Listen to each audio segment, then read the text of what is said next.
ดีท่านผู้ชมมื้อนี้มาพบกับ2นิรันดร์คิสอีกแล้วเนาะมื้อนี้เฮามีรายการใหม่มาให้รับชมกันซึ่งรายการนี้ชื่อว่านิรันดร์จัดอันดับเนาะและมื้อนี้จะจัดอันดับเกี่ยวกับประเภทสัตว์เนาะซึ่งสัตว์ในโลกนี้มีทั้งสัตว์บกสัตว์น้ำสัตว์ปีกและมีกี่ชนิดก็บ่มีไผตอบได้เท่าที่พบแล้วประมาณหลายกว่า1ล้านชนิดแมงวันหลายกว่า900,000สายพันธุ์แมงมุมหลายกว่า 6,000 ชนิดสัตว์พวกประเภทเหา 3,000 ชนิดสัตว์เลี้ยงลูกด้วยนมหลายกว่า 4,600 ชนิดอายุของสัตว์นั้นแตกต่างกันหลายบางชนิดจะมีอายุสั้นเพียง24ชั่วโมงหรือ3วันสายพันธุ์ที่อยู่ในมหาสมุทรแอนตาร์กติกในความลึกหลายร้อยเมตรมีอัตราการเติบโตช้าหลายจากการวิจัยพบว่ามีอายุได้ฮอด 1,550 ปีเลยสัตว์บกส่วนหลายเลี้ยงลูกด้วยนมเป็นสัตว์ที่มีวิวัฒนาการสูงหลายฉลาดผิดกับสัตว์พวกอื่นๆความฉลาดคือความสามารถของสัตว์ที่เรียนรู้เพื่อปรับตัวกับสถานการณ์อย่างหนึ่งได้สำเร็จสัตว์เลี้ยงลูกด้วยนมจัดว่ามีความฉลาดที่สุดในบรรดาสัตว์ทั้งหลายสัตว์ในกลุ่มไพรเมตอันได้แก่มนุษย์และลิงต่างๆเป็นสัตว์ฉลาดที่สุดอันดับ2แม่นสัตว์ที่เลี้ยงลูกด้วยนมในทะเลบ่ว่าหลายอย่างก็คือเอิ้นว่าสัตว์ที่เลี้ยงลูกด้วยนมนี่ฉลาดที่สุด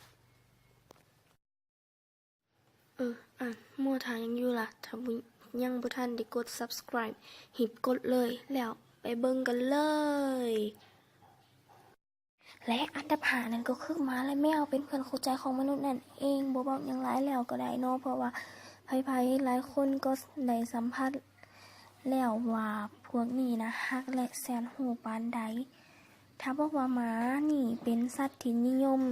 การเลี้ยงหลายที่สุดในโลกนี้ก็บ่ผิดและหมาบางชนิดยังฉลาดหลายและมื้อนี้มาเบิ่งหมาที่ฉลาดหลายที่สุดในโลกกันเลยเนาะประเภทที่1ก็คือ Border Collie นอกจากเป็นหมาที่ IQ ดีที่สุดในโลกแล้วยังมีความสามารถด้านการเรียนรู้ประสาทไวต่อสิ่งกระตุ้นต่างๆที่2คือ Poodle นอกจากขึ้นชื่อว่าน่ารักแล้วยังล่าเริงและสร้างประจบประแจงนำอีกเนาะทุกคนอันดับที่4นกแก้วนั่นเองนกที่คนลาวเฮาก็นิยมเลี้ยงกันหลายแต่ผู้หารวมมีนกแก้วนำเพราะสามารถเว้าได้คือกับมนุษย์เฮาความจำของนกแก้วนี่ดีหลายเรียนรู้ได้ไวเว้าหยังให้ฟังตลอดก็สามารถเว้าได้ร้องเพลงโยกและเพลงประเภทต่างๆได้อีกและอันดับที่3กับสังหน่อยตัวนี้มาพร้อมกับความสามารถหลากหลายอย่างเลยก็ว่าได้มันสามารถแต้มหูปหลายๆผลงานได้ออกมางามหลายซึ่งสังตัวนี้แม่นสังจากประเทศไทยซึ่งแม่นประเทศเพื่อนบ้านของเฮานั่นเองต้องยอมรับในความสามารถของมันนอกจากช่วยเฮ็ดเวียกต่างๆแล้วยังเป็นนักแสดงและแต้มหูปได้บ้านได้เก่งอีกและอันดับ2บ่เว้าถึงบ่ได้เลยเป็นอันดับของโลมาน้อยแสนน่ารักมักเลี้ยงลูกโดยนมมีหลายชนิดหลายพันธุ์ทั่วโลกปกติมีความยาว 4-5 เมตรจะเอิ้นว่าวาฬถ้าขนาดน้อยรวมเอิ้นว่าโลมามีทั้งน้ำจืดและน้ำเค็มโลมาบ่แม่นปลาแต่เป็นกลุ่มสัตว์ชีตาเชียนหายใจผ่านหูดังหรือ blowhole ที่อยู่เทิงหัวเมื่อมาที่ผิวน้ำออกมาเบิ่งคือผลน้ำเป็นสัตว์ใจดีฉลาดอารมณ์ดีบ่ดุร้ายหลายครั้งที่เฮาได้ยินว่ามันช่วยเหลือมนุษย์จาก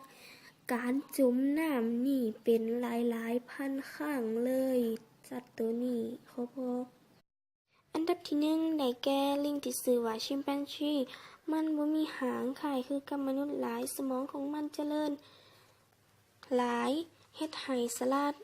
กว่าอุรังอุตังและก็และฉลาดกว่าอิริวลามิเชลปัญญาเกือบเท่ามนุษย์สามารถเดินได้เดินอย่างสื่อใดเวลากินน้ำจะใส่ปากกลุ่มลงดื่มโดยตรงบ่ใส่มือจุ่มน้ำขึ้นมาคือกันกับสนีลอยน้ำบ่ได้ความจำของลิงตัวนี้นี่ดีหลายมันมีความฉลาดมีอารมณ์ความรู้สึกสนุกสนานคือกับคนเฮาพวกเฮารู้จักกันดีในนามว่าของปังคุงแห่งคำกิ่งลิงกับหมาเนาะ